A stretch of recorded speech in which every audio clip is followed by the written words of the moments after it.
African Americans and reparations, and we're talking to Dr. Hadid. And Dr. Hadid, let me apologize for so abruptly ending the second segment, but it always happens with you that you're giving us so much information that we want to try to get as much of it as we possibly can. But let's devote this last segment to talk about reparations, but some of the possibilities that you see of how, if this is to happen, how African Americans can be compensated for in terms of reparations. Yes. Since we started with history, let's end this section also with history, and we have to go back to the original reparation that was proffered by the government, which was 40 acres and a mule, which had passed the Congress as well as the the Senate as well as the House of Representatives, and then was vetoed by the president at that time.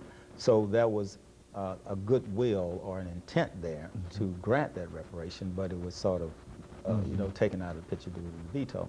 Now, when we come to how would reparations be paid today, there are a number of suggestions. One, of course, would be in some denomination of money. Then you would have to decide whether you're going to give it to families or individuals. Another would be in terms of job training. Another approach would be, as we were talking about earlier, in terms of fair housing and providing, housing that is decent for African Americans. And when you look at the fact that many of our people are on welfare, and many of them are not the beneficiaries of affirmative action, maybe those gaps can be closed in terms of getting people up and running. Now, in terms of how I look at the compensation, I think that education is the key. And where I think we should start with that would be, first of all, the neighborhood schools across the country, and secondly, the historically black colleges across the country. And now you have historically black colleges in Chicago and Los Angeles, when they used to be from Washington, D.C. to Texas, mainly a southern phenomenon. So we start with those colleges and make them competitive. If they are state schools, they should be properties of the people.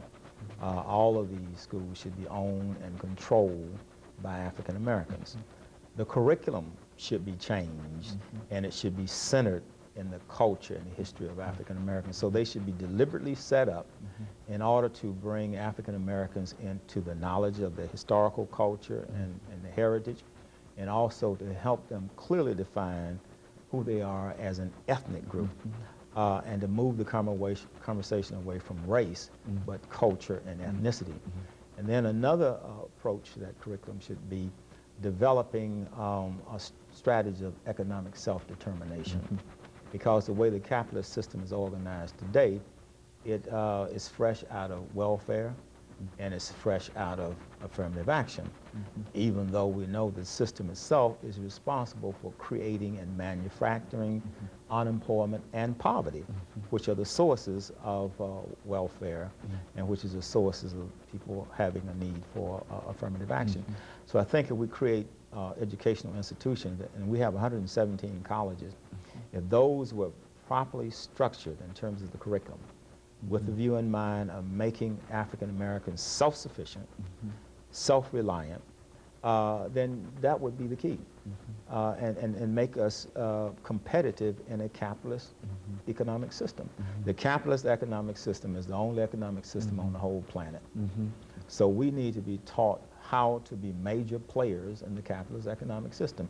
Not so that we'll be vulturistic and exploitive the way the European capitalists are, but at least so that we can get in the marketplace, find our way in that marketplace, get rid of the poverty and the unemployment in our community, and create a situation where the average African American is at least middle class according to American standards. You know, Dr. Hadid, I'm reminded of a show that we did quite recently dealing with the African world from a global dimension, and we had an opportunity to talk to a lady from New York named Sister Latrella Thornton. Yes. And her point of view was that the only way that you can bring about some of the things that you're talking about is to deal with the administration of many of these institutions, which is to say that it's one thing to think in terms of centering these historically black institutions upon the African culture and et cetera.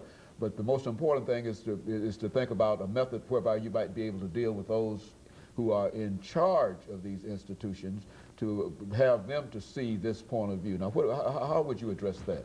Well, the first thing I would do, I would require every administrator to read Carter G. Woodson's book, The Miseducation of the Negro. That's number one. After they finish reading that book, I require them to read a book, interesting enough, written by a white woman, entitled Uncle Tom's Campus, so that they can clearly see that their interest should be with the community and not with the Board of Trustees if they're in the private sector, or with the Board of Regents if they're in the public sector. That they should work in the interest of the people, their people, and be very clear on who their people are, as opposed to looking at a $100,000 salary or $80,000 salary and trying to take care of their own family situation. So first of all, they would have to completely change their way of thinking. Now there is one college president that I admire a lot, and I had an opportunity to work under him, with him rather, from 1975 to 1985, and that's Dr. Frederick Humphreys. I think he's the only African-American college president that I've seen who stands up as a man and who also advocates a philosophy that is progressive and determining. I haven't seen a lot of them like him. He's very radical, very militant, very outspoken. As a matter of fact, when Frederick Humphreys was at Tennessee State, I think, and you worked with him directly, I mean, I think he was probably the most radical person on campus. And that's totally out of character for the president of a historically black college. But we need every one of them to be like that. All 117 should be like Fred Humphreys, and I think we can make some movement. And of course, this whole issue of reparation, this is an issue. I think one time you remarked that while the separation of the races, Du Bois's idea of the color line being the important thing in the 20th century, you made the statement that the most important issue in the 21st century would be reparations. Do you still believe that? I still believe that. I still believe that that's the most important issue for us in this part of the 21st century. But also, I think in that same program, I said that the issue that we're facing is the digital divide, which makes it even more imperative that we get up to speed in terms of computer technology. And that's another area, I think, that reparations can be appropriated. Maybe Bill Gates might want to get involved in bringing the African American community above the digital divide and making the entire community literate in terms of computer technology and all the other technologies that are spin-offs from the information industry. Well, as a sociologist, would you say that all of these things that might benefit the African American population would also be beneficial to the nation as a whole over the last couple of minutes? Speak to that. Absolutely, because if you have crime and unemployment and poverty in the African American community, quite naturally that is going to breed crime and drug dealers and numbers runners. So once you get that out of the communities will be safe, and then even white people will feel safe walking in North Nashville or other African American communities across the country, because they know the people don't have to steal, they don't have to rob, they don't have to be hostile, because they have all the material things that they see white people have here in this country. So absolutely, I mean, that would be the most peaceful environment I can think of.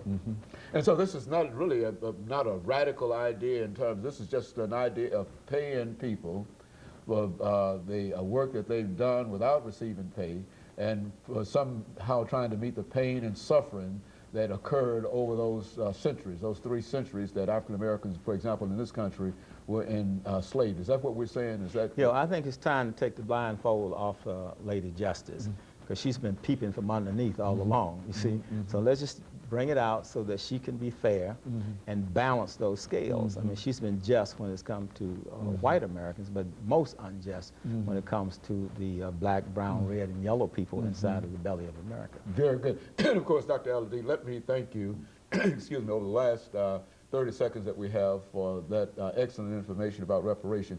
Each time that you come to us, you bring us such excellent information, and we certainly appreciate this whole idea. And I certainly appreciate the fact that we're able to elevate it into a position where it is understandable that when people talk about being in favor of reparation, they're essentially talking about being in favor of justice. Is Absolutely, that what we're saying? There's no doubt in it. Economic justice. Economic justice. And I certainly appreciate that point of view. And of course, we'll call an end to this show for today, and let us encourage our audience to Again, tune in next week for another informative edition of Comments. Thank you and good morning.